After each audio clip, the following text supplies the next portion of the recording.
for those people that cannot join us. So if you don't mind going ahead and muting for now, and then we can definitely feel like at any point you can unmute and ask a question, or you can type questions into the chat box. But that'll just kind of stop the moving of papers, sound, or whatever is happening. For those that do not know me, my name is Betsy Rezenshek, and I am the founder and executive director here at Home Sweet Home. And I'm really glad you're joining us.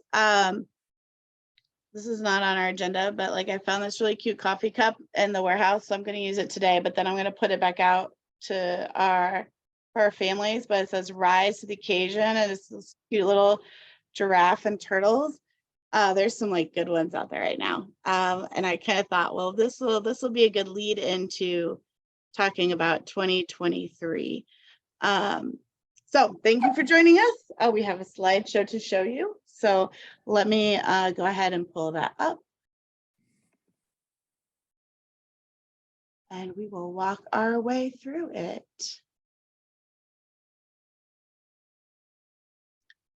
Just so that, just so that if our internet does cut off, or one of us randomly that's talking disappears, when all of us here are on Zoom at the warehouse, sometimes our internet gets a little wonky.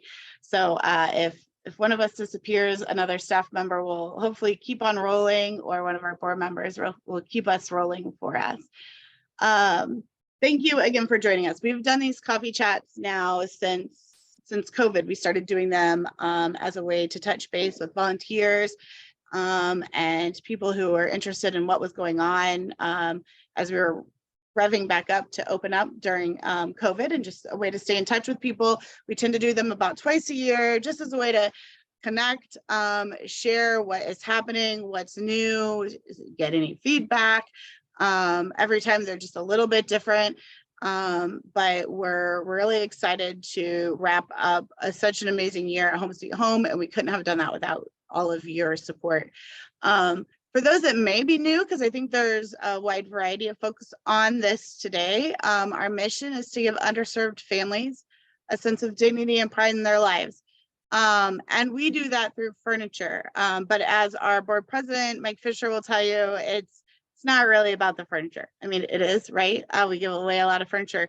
But one of my favorite stories, just very, very quickly, is one time very early on, we had a women's shop, and she had come from an organization that worked with women who were in the justice system.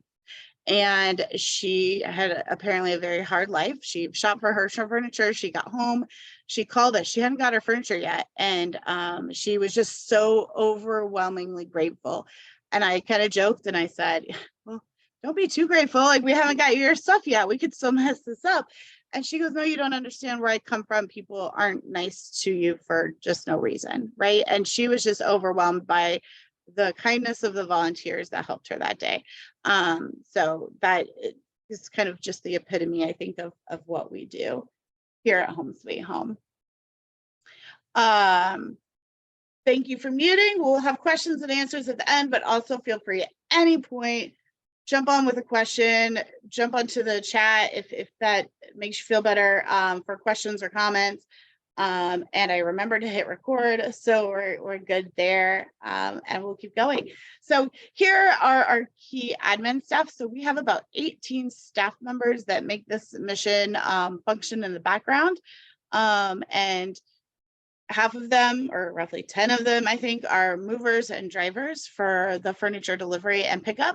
But these are the core team that are making it work in the background every single day. So you're going to hear from some, but not all of these folks today, but wanted to give kind of a face to the name. And I think I got everybody's names right and titles. So we'll go through and you'll hear from some of them in just a minute. But first up, we have Sean, who is our operations director.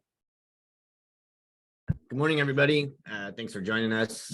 So I just wanted to give you an update on a few things, some highlights of this year.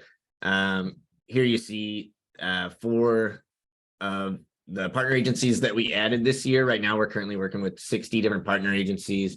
If you don't know, that's how we get our clients. So because we have a very transactional relationship with most of the folks that we're working with. We rely on organizations in St. Louis City and County that have a closer relationship with clients to refer them to us when it's the appropriate time for them to use a service like this. And for those new ones this year that we're kind of excited about, you'll see the Ferguson Florissant School District and the School District of Clayton. This is a new venture for us. We've never been able to accept referrals from school districts before. There's always been kind of a hurdle with payment, and as you can imagine, school districts have a lot of bureaucratic hoops to jump through to make something like this happen. So we're very excited to be able to work with both of them. And the Ollie Hinkle Heart Foundation is an organization that works with families that have a child that's been diagnosed with some kind of chronic heart disease. And a lot of times they're moving to this area for healthcare, and they're so negatively impacted financially because it's so expensive for treatment that their lives change pretty dramatically, and they're in need of a lot of assistance. And so Ollie Hinkle does that. So yeah, through the school districts and Ollie Hinkle, we're definitely going to be seeing some different populations, different communities that we haven't gotten to serve yet. And then perhaps like our biggest venture into 2023 is we've just partnered with International Institute. They've been here for a very long time, and they are responsible for first settling any refugee families that come to St. Louis. So they're expecting a lot of Afghan refugees in 2023, and we are going to be setting up their homes before they arrive. So yeah, very exciting. You can go to the next slide, Betsy. This year we had a goal of serving 1,200 families.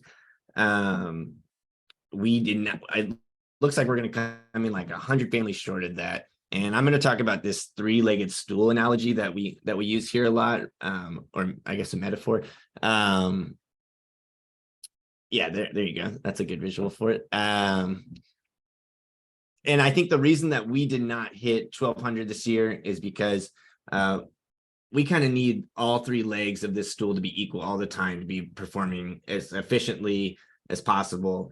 And so you see one says referrals. That's the need. That's families coming in, requests for furniture coming in.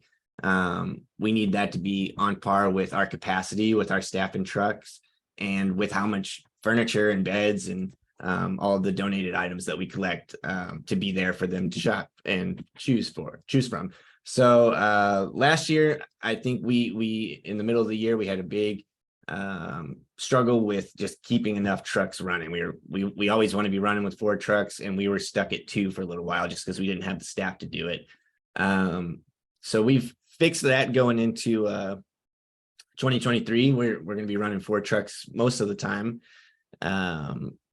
And now I think what our biggest need is probably going to be keeping up with those household items with partnership like International Institute and the work we've done with getting enough partners, with getting enough referrals. We have those other 2 legs. We have the need is there. We're barely scratching the surface really of the need in our region, and we have the capacity, so we just need the stuff. So one thing we're really trying to do is, like I said, we've got our staff numbers up, and we're trying to invest in them and making sure that they feel supported and safe, and make sure that they have all the right equipment. So we put money into our budget in the upcoming year to make sure that we can keep everyone supported fully. And part of that is we're going to be taking 1 day a month to not run our trucks. So you see this like Thursday blocked out graphic that Betsy has.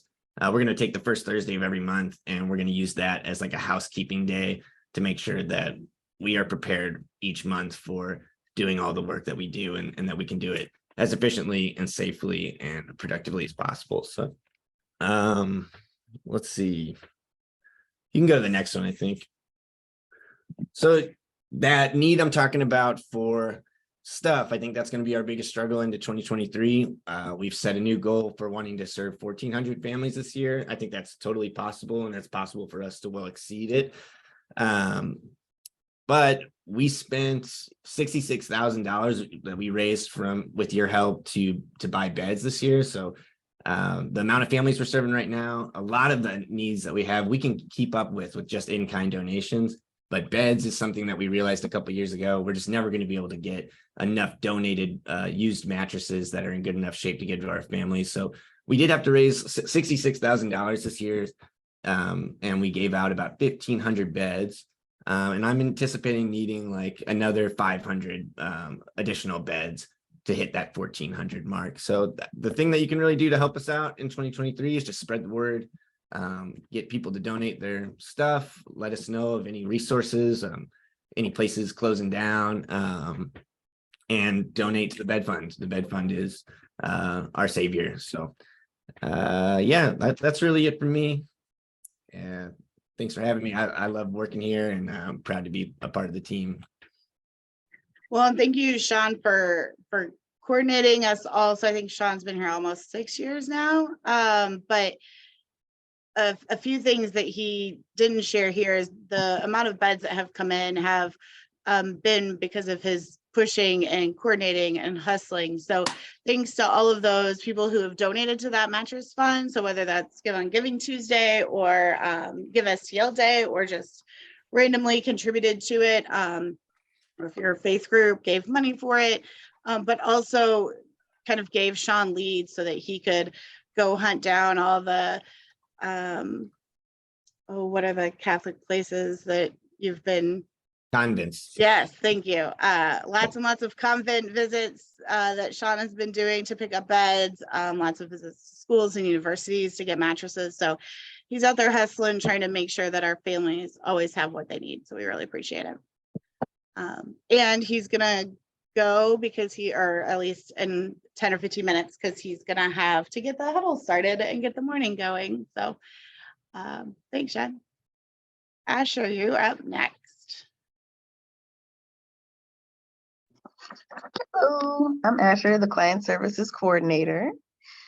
I just want to say we've accomplished so much this year. We've served 2,623 individuals, which is a lot of people, and that's something to be proud of.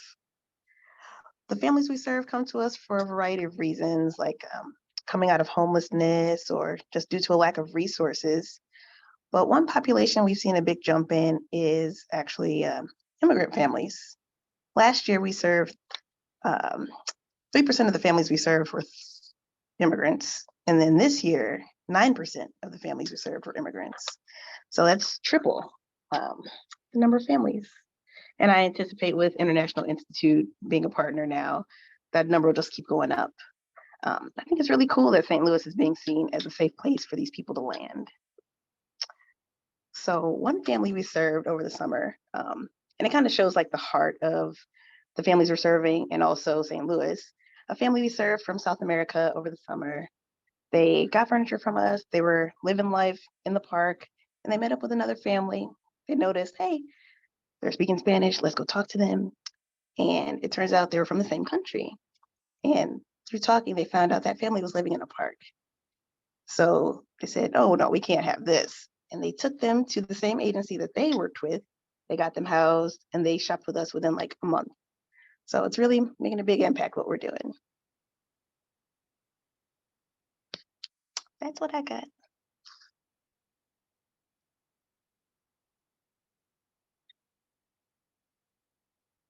Oh, I lost you. I can't hear you anymore.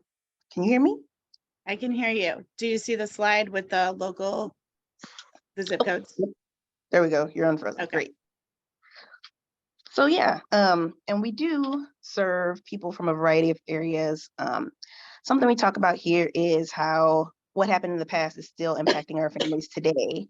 So you might notice that the families we're serving are kind of North County, North City, South City. These are all areas that in the past were affected by redlining, and how the housing authority had designated some areas as undesirable based on the people who lived there. If you could see our donations map, you would see that the areas where we get our items from tend to be areas that were deemed as like the safe areas where there's a lot of white people. And so I think that's just interesting as well to note.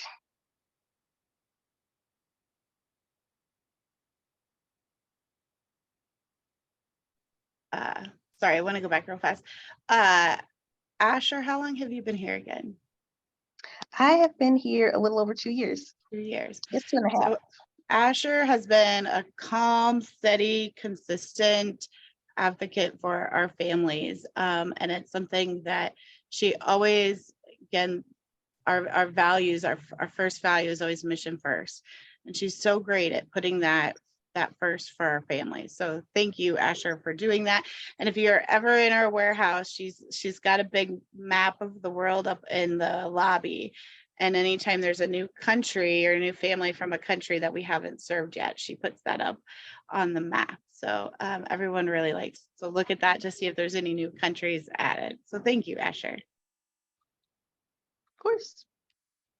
All right, next up we have Vanessa. And Vanessa, are you good or you want me to do this? So Vanessa is new. So if you were here earlier this year, what? Oh, you can't get in? Oh, she can't get on. Okay, I'm sorry. So I'm going to do Vanessa's because she can't do it, or she's going to try to maybe jump on another computer. So if you were here earlier this year, Jim was our volunteer coordinator before, and Vanessa, or you could join me, Vanessa. I don't know where you went. Vanessa came on 3 months ago, moved with her family from Georgia, and it's just a ball of energy. And so we're really excited. Are you there? I can't see you. I can see myself. Can you? Oh, I can see you. It says Sean, okay. but that's okay. That's good. All Okay, right. so Vanessa, since you're really, really new, tell us about you real briefly before you jump into stuff. Okay, hi guys, I'm Vanessa. I like to be called V, so that's fine if you guys want to do that. I'm originally from Haiti. I came to the country as a refugee, grew up in South Florida, but my partner and I were an Army family, so we've been bopping around the country the last few years and just ended up here with a federal job. So as Betsy said, I've only been doing the joint for about a quarter now. Got here in September. So yes, I'm very cold. This is my first winter. And yeah, I'm the volunteer coordinator. So as Betsy mentioned, we do have staff here, but most of what we're able to do at Home Sweet Home is because we have so many great and committed volunteers, from the front desk to the warehouse to personal shopping. A bulk of the more important parts of what we do is done by our volunteers. So for me, a big part of that is keeping the training consistent. And one of the bigger needs for me as well is being able to keep them full and being able to have volunteers continually coming in, because people travel, they have other commitments, they volunteer in other places as well. So for last year when Jim was here, for 2021, we had 359 volunteers for the year. And this year we had 560, which is almost double. It's really cool. And then for hours, we had 6,349 last year. And this year we have 15,291, which is also very amazing. And one of the bigger parts is word of mouth. I mean, the volunteers have so much fun here that they go home and tell their friends like, hey, I did this really fun thing. Do you want to join me? So word of mouth is a really big part. So just training and being able to continue having volunteers and corporate volunteers as well. We were able to have 50 corporate volunteers this year, and that was 17 for me individually. And then the rest were hosted by Jim.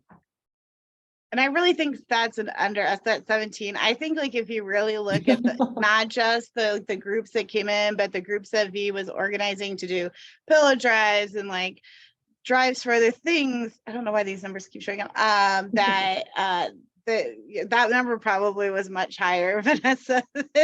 So rock on to you, because that last quarter of the year was a lot. So thank you for doing that. I think one of the big reasons you mentioned, definitely word of mouth. But there was also an article in one of the local St. Louis magazines about like the top 10 places to volunteer. And we were listed in that. And so that was really a cool opportunity. It also was a lot. So.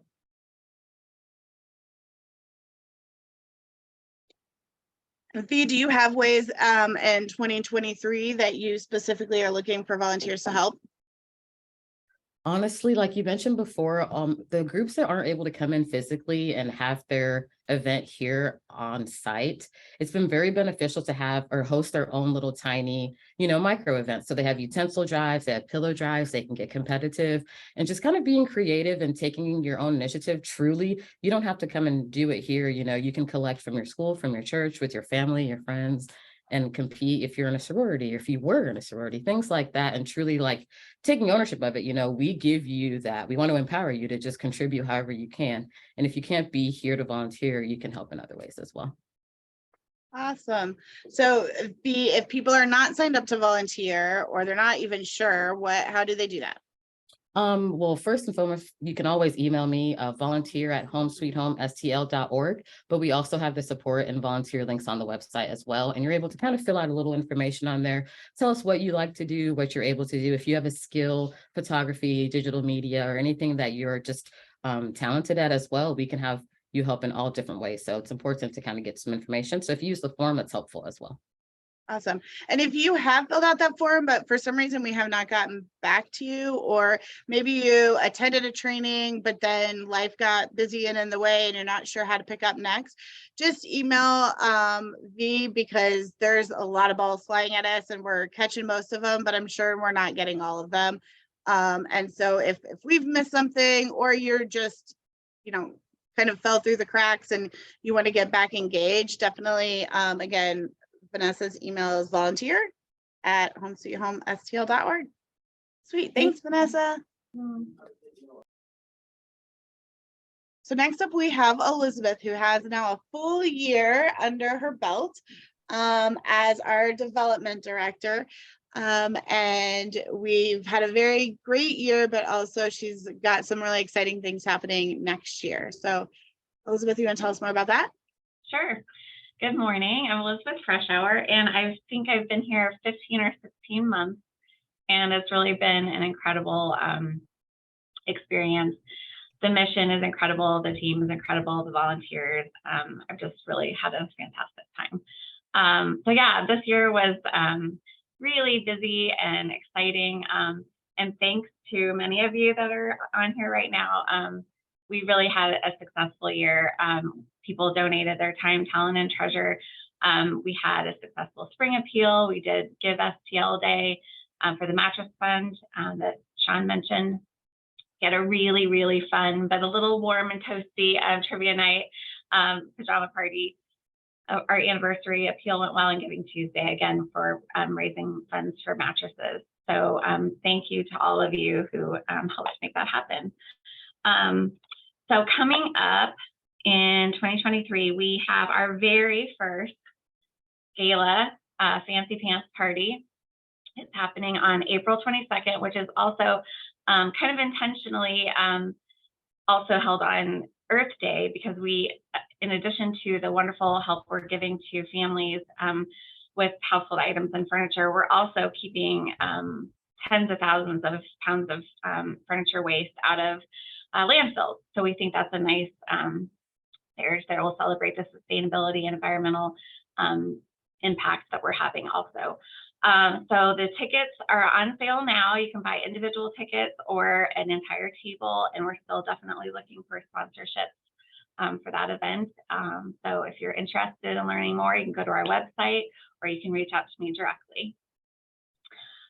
Every year we also have an open house. It's just our big party in the warehouse. And we're moving it up a little bit this year to May, trying to get a cooler time of the year to celebrate in the warehouse, in our open air warehouse. It's really fun. It's a way for this last year when I attended, it was fun to see the volunteers that work on different days in the warehouse get to be able to be together and meet each other face to face.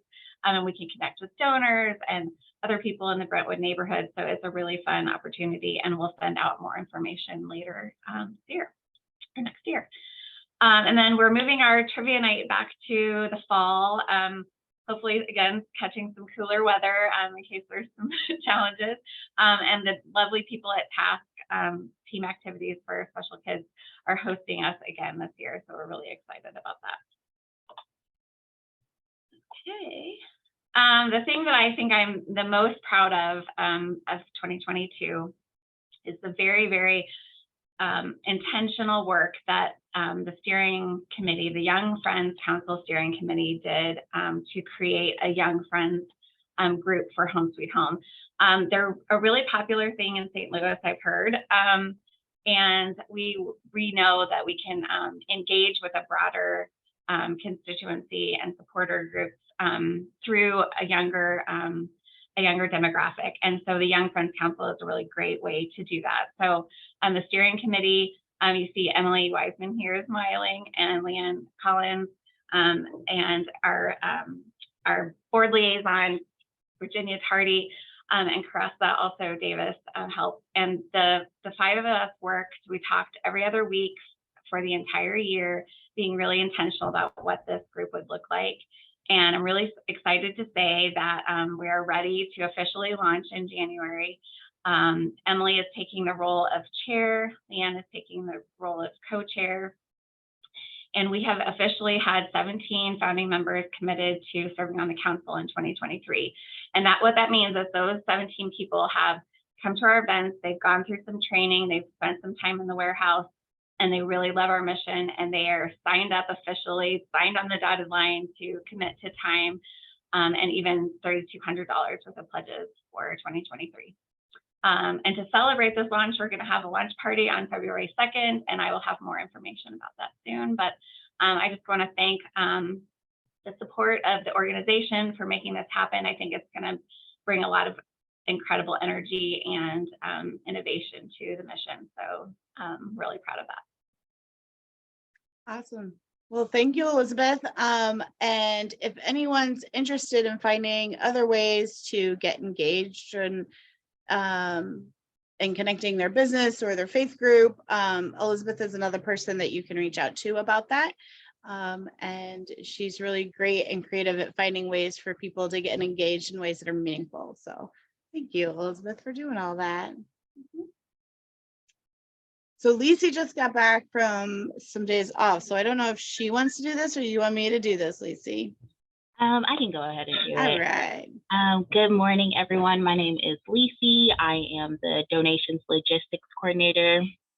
I will be, I think, coming on 2 years in April. So I am glad to be here. Thank you guys for being here this morning. Like Betsy mentioned, I've actually been out for a few days, so I will try my best. So a lot of, so in April, just recently, with the help of our volunteers, Julie and Jennifer, we transitioned to a new donation software with the Furniture Bank. And so it's actually been one of the many accomplishments and something that I'm proud of for the 2020 year. What used to be a 4-step process is actually now a 2-step process. And so that's something that's super helpful to donors and potential donors as well, because they're not going through a long waiting process for me to get back to them, but instead they're getting a quick turnaround time, and it provides us the opportunity to engage and be more attentive and provide that good customer service that we try to provide. And with all of the things coming in, we've actually scheduled about 132 pickups total as far as the year of 2022. And as you can see, it fluctuates. And so July is somewhat of a low, and then it goes up, and then we go back down. So right now in December, we're at somewhat of a low as well, and that will stay like that until the beginning of February. And so with all of, you can move to the next slide, Betsy. And so with all of the stuff that we have picked up, it gives us a total of, we picked up like $1 million worth of stuff. So our movers have picked up a lot of items, and that is something to think about. But yeah, that's all I have. Betsy, unless you have more. Thank you. Yeah, so Lisi coordinates, of course, all the big items, but then also all of the, when we take runs of the recycling, and all the pillow drives, like if you have a pillow drive and we need to go pick up those pillows. And of course, people are also dropping items off at the dock. We recently had a question at a board meeting of like, how do we keep track of all this? We actually have a pretty extensive spreadsheet, thanks to Jennifer and Julie, who I think at least one of them is on this call. And they've been doing this for years, where we actually keep track of all our client data as well as when the volunteers are shopping with the families, they are keeping an inventory track of every single pot, pan, couch, dresser, that pillow that the families get. So then we can enter it into the spreadsheet. And then that spreadsheet has lots of calculations in it. So we know how many families, for instance, came from St. Patrick's Center, how many garbage cans we've given away, right? What those garbage cans weigh, and the estimated value of those donations that went out to our families. So that's kind of how we keep track of that. And Lacey had mentioned the Furniture Bank app. So that is a 3-part program. It's not really an app, but we call it an app. And it's going to do, right now it's doing 2 out of 3 things for us. So the first part was the donation logistics. So being able to coordinate our donation pickups a lot, streamline that process. And it's been great, easy to use. Now we still have some things we need to kind of tweak on it, but we also set up the volunteer coordination on this Furniture Bank app. So it's streamlined the way volunteers get registered, how they can sign up for their own shifts, how they can take themselves off, or at least I think that's the plan. And again, it's not totally perfect, but we're going to tweak that soon too. And then the third part, which is currently being implemented with Asher, Sean, Jennifer, and Julie, will be for client services. And that's a whole different beast because almost 60 agencies and they all operate differently and their pickup forms are a little bit different. And so once that is implemented, it will really streamline that process of coordinating the pickups. Coordinating the deliveries of furniture to our families and their appointments for shopping. And then once that's done, for those volunteers that are like, oh, we need to change this on the volunteer part of the Furniture Bank app, then we'll be able to go back and fix some of those other tweaks. But for now, we do have all this data. So Lacey mentioned it's almost $1 million with the furniture that we've given away this year. And by the end of the year, we'll see where that number is. That means we've given away more than 103,000 items this year, which is really, really impressive. So thank you, Lacey, for making sure all of these donations get to us every single day. I think both of these people are in here. I want to thank Mike Fisher, who has been our board president for the last 2 years, but been involved with the organization from the very, very beginning as a volunteer, as a coach to myself, and just one of our most ardent supporters. And Mike, do you want to say, Mike's going to continue to be on the board, but Mike, do you want to say a few words about, I don't know, whatever? Oh, you're on mute. Oh, there you go. Yeah, I'd be happy to. As Betsy said earlier, one of my sayings is that it's not about the furniture, it's about changing lives. And I learned that early on volunteering to deliver furniture on Saturdays. And it's just to see the kids bouncing on a bed for the first time that they've ever had a bed to themselves is the most rewarding thing I can imagine. And I've been proud to be part of the organization for almost 6 years, and proud to be on the board. And I want to thank all the volunteers and supporters because we couldn't do it without you. Absolutely. Mike has been that steady, calm, thoughtful voice, always behind the scene. We check in every week as a way just to make sure that this organization can be the best that it can be. And I've always really appreciated his insight. Even though sometimes I ask questions and advice and he's like, I got nothing, you're doing all you can. And that's just reassuring as well, because sometimes I just need somebody else to say that too. So thank you, Mike. You're welcome. And then I don't know, I think I saw Virginia here. Virginia Tardy is our incoming board president. Do you want to say anything, Virginia? Sure. I'm really excited too. I've been on the board for the last 2 years, going into year 3, and it's really just exciting. I got to go on my first delivery on Saturday, and it's amazing the things that Home Sweet Home is doing, and excited just to partner with Betsy even more than I have over the last couple of years, and just be a partner with her over the next couple of years. So I'm really excited to take on this new role with the team.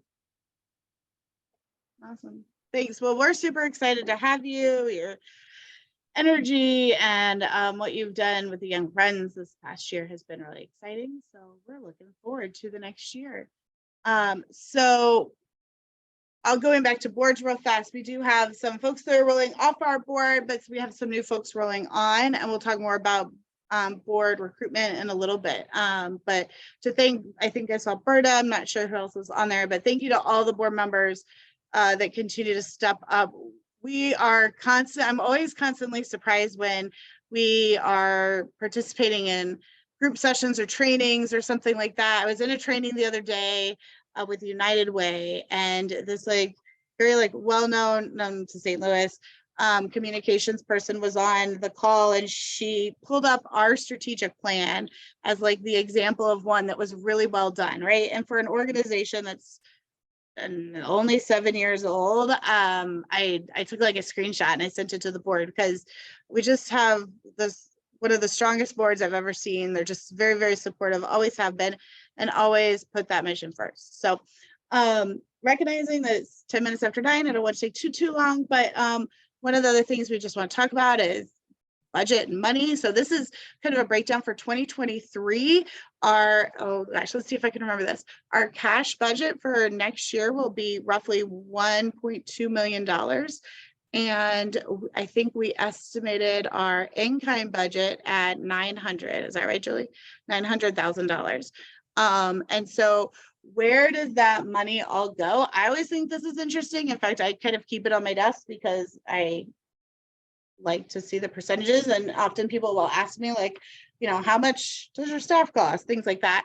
And so honestly, most of it goes to payroll. So when we talk about this mission and what it does, like this furniture doesn't get here itself. It is 100,000 items that must be picked up and also must be delivered.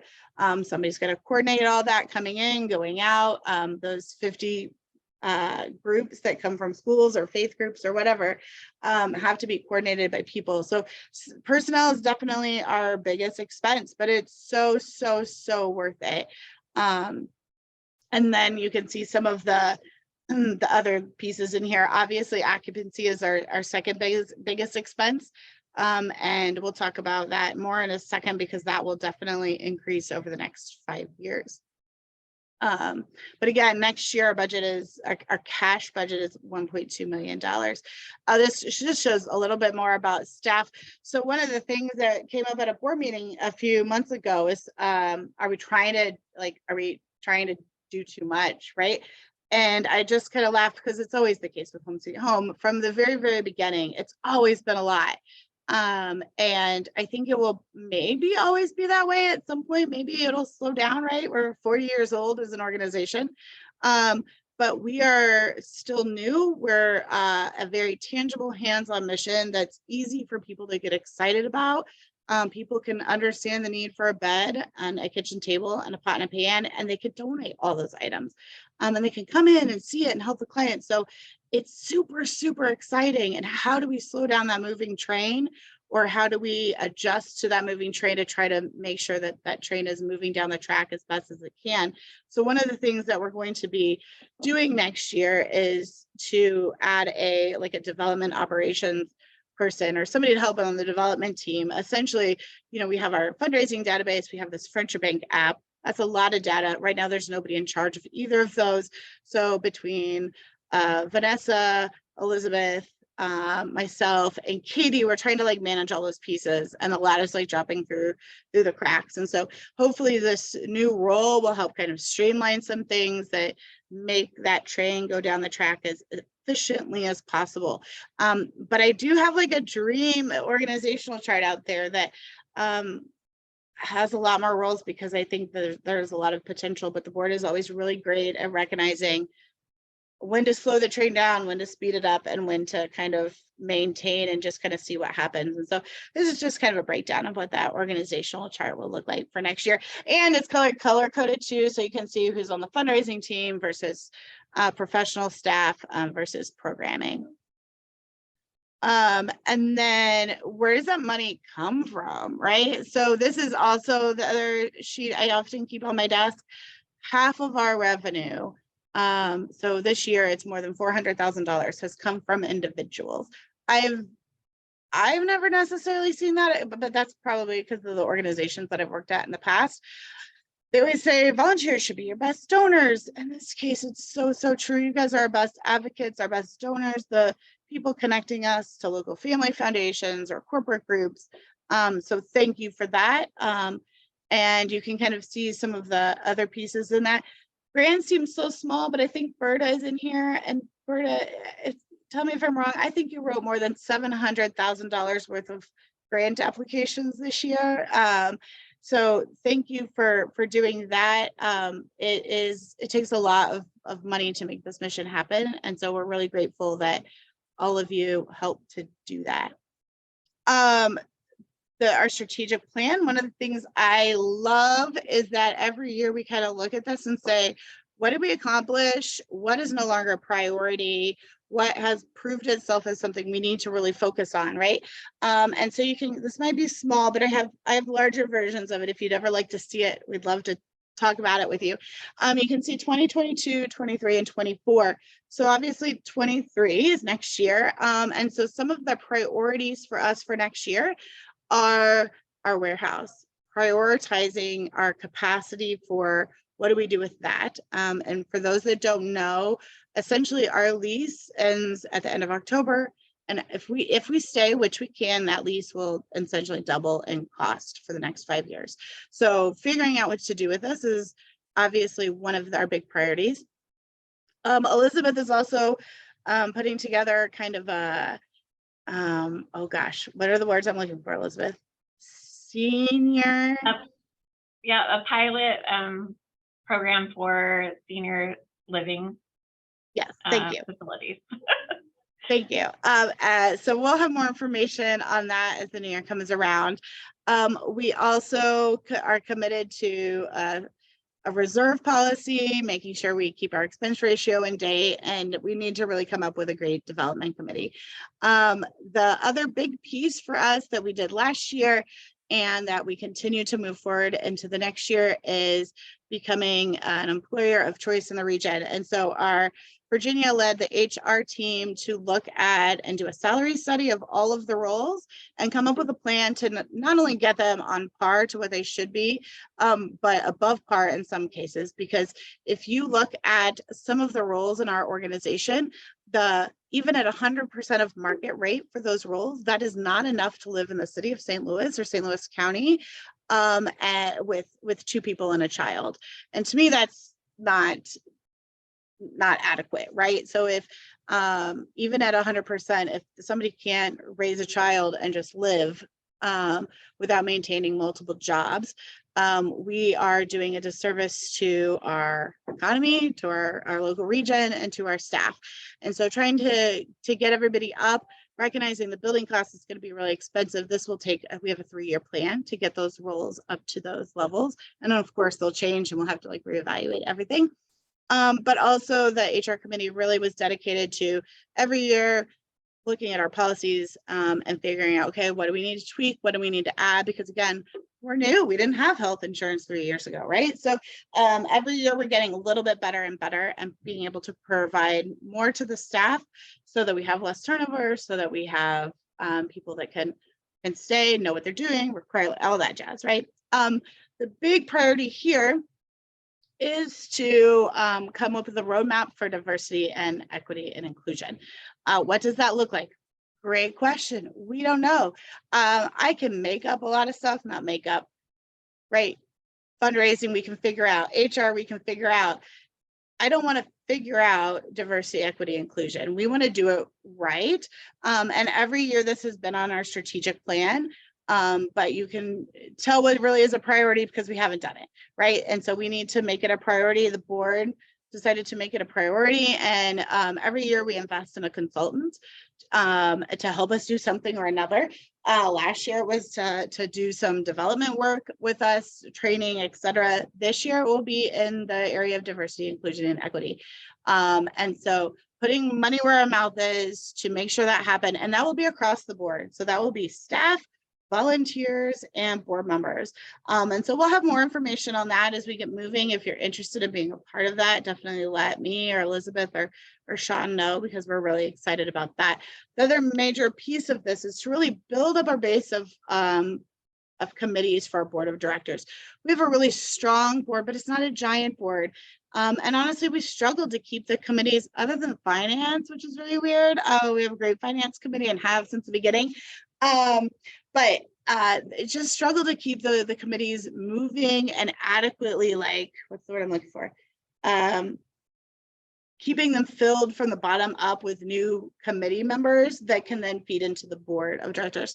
And so the development, governance, finance are our priority committees, but we're also looking for folks for HR, the Young Friends Council, and then we have some teams. So capacity would be helping us analyze the building situation, but also special events like the gala and trivia night.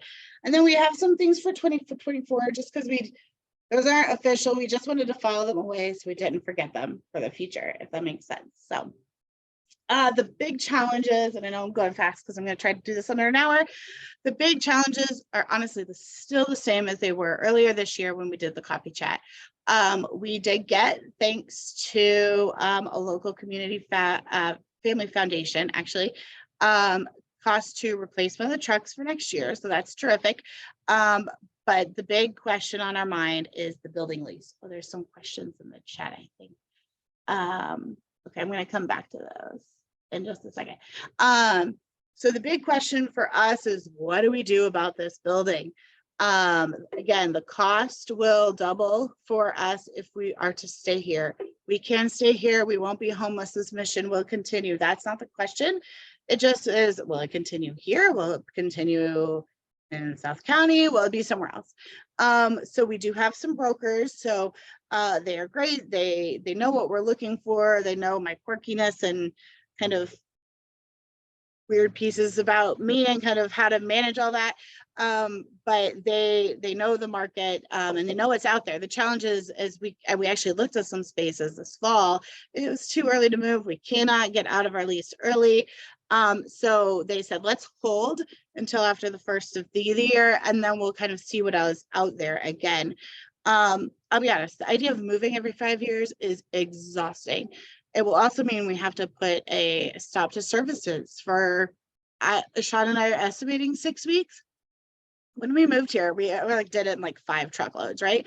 Now it would take us a really long time to pack up all those coffee mugs and all those lamps and, hundreds of items, if not thousands of items that are out there, along with all the staff desks and materials and all the stuff we've acquired, and we've just grown massively in size. So there's also that question of like, do we stay, do we lease, do we own, and how do we fit that in the time period of when our lease runs out in October? We don't know. It's a great question. But do know that what you can do to help. Well, first, let me say, do know that we have a great board that's trying to help us figure that out. We have a committee of folks that's willing to help answer questions. People have come out of the woodwork and introduced us to folks who have been helpful, even if nothing has led to anything yet. Every new introduction opens up a whole new world of opportunities for us. So how can you help? If you know of anyone that kind of works in the space, that runs a business, that might know somebody that knows somebody that might have space, definitely introduce us. We're happy to talk about what this challenge is for us and what that could look like. We also do have more information on the website about what kind of building space we would need and some of those requirements. We're looking for spaces, of course, but really just introductions would be the most helpful piece of this. So just kind of in summary, we have more than 59 partner agencies. We still have a lot of agencies on a wait list, so that has not changed. And we've served more than 4,000 families since we started in 2015. So I think that like first year was 5 families and it was 200.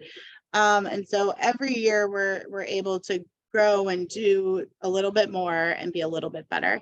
The average cost to serve each family has actually gone down from 1,100 to 1,000. I anticipate though that in 2023 that will shift back to be a higher amount for what that's worth. But we do keep track of that monthly. I just always think that's interesting. There's a few questions in the chat. So about Good Riddance, is it for people going into senior living? So no, it's actually the opposite, Laura. So it would actually be, well, we do work with agencies that might have people going into senior living.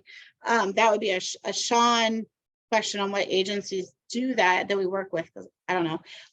But this would be actually taking folks who are in, Elizabeth, tell me about it. Yeah, so this pilot program is just to see if this concept, this social enterprise, would work. So we're trying to do just a little narrow window of people moving from assisted living into a higher level of care. So those small spaces and those facilities tend to be 1-bedroom apartments or studios. So they have kind of a sweet spot for us. They have not a lot of extra personal items because that process has already been done before they came to assisted living. And but they do have a bed, nightstands, dresser, small table, a recliner, those kinds of things. And so we're partnering. We've reached out to local senior living facilities, and we're looking to partner with Lutheran Senior Services in the new year. They're very excited about it. So it would be a paid service. We would not refuse anything. And we would have a quicker turnaround time to hopefully bring in some revenue and also get some great stuff. So a little bit more about that. There is the Chicago Furniture Bank actually started a whole junk removal process, right? And we found this challenge too, of we have lots of people who have great stuff, but we can only take half of it, and they are busy, they are on a time crunch. They don't want to call us to pick up the stuff we can use, and they don't want to call 1-800-GOT-JUNK to get the other stuff. They just rather trash it all, right? And it's just time efficient for them. They don't have time to organize 2 different companies and 2 different pickups. And so the Chicago Furniture Bank actually took that and said, well, let's fix that problem. We also need stuff. We hate turning down stuff just because we can't also take like a giant china cabinet, right? So this is like one version of that, like on a smaller scale, of how to get access stuff from people who have the funds to get rid of it through some of those senior living places. So that's kind of what that is. And if you have more questions, Elizabeth's happy to help. Carol says, could a local real estate agent spread the word? Of course. We have, I think Katie's on here, and she's our communications person. She has several different versions of PDFs and things that we can print out. And if you'd like something special printed, or if you'd like it to say something different or look a certain way, definitely reach out. That is terrific. Carol, that's kind of though where we struggle on that challenge of we can't take everything, right? So we are kind of picky when it comes to, if that couch has been chewed on by a dog, we can't take it. And so sometimes people who are moving kind of have that, like, I just want to get rid of everything. I want it to be easy. But we do have that information, and either Katie or Elizabeth can get you that info. So we might reach out to see if there's a way we can do that, and then how to best communicate that to your clients in a way that's helpful for them too. And then there is another question. Aren't all commercial real estate prices going up? Yes.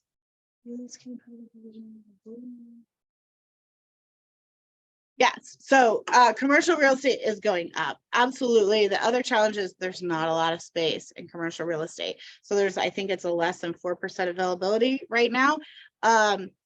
I'll be honest, the price that we were willing to pay in our negotiations was far above the local market rate, at least in the last quarter. Trust me, I've looked. It was above market rate for every area of the metro region. The amount that we were being charged is far above that. And so that's part of that challenge of there's limited space. They're also asking way more than they should be. That's a whole nother question, and conversation. But yes, everything's going up everywhere, right? So the cost of gas, salaries across the board, all across the region. So yes, everything is getting more expensive, definitely. Thank you for helping spread the word. So any other questions? I see the dynamic duo downsizing. They've been great. They made a comment on here. They've been great about helping us get extra stuff in for the families. Any other questions or comments? It's an open thing. You just have to take yourself off mute.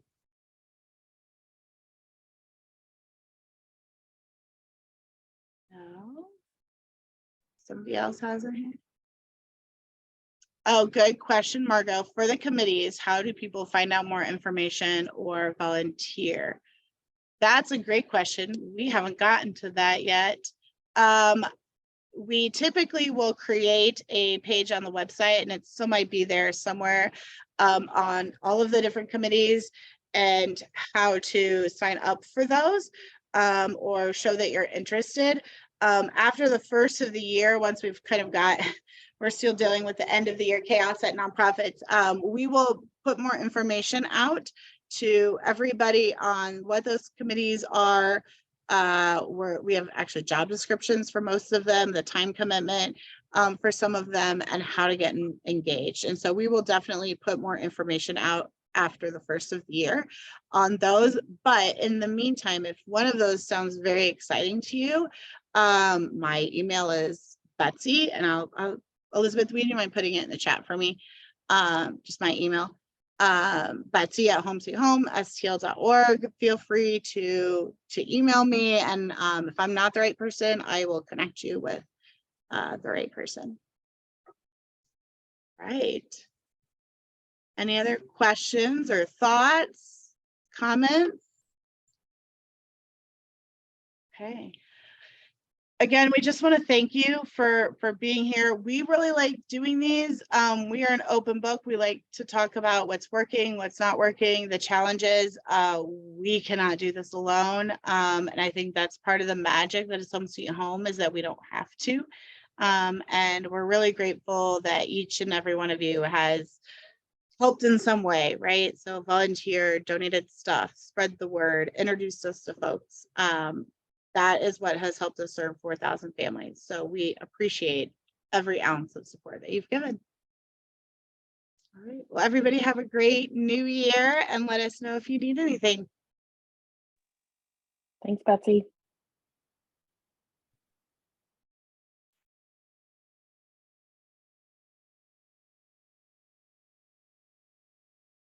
Hi, Vicki.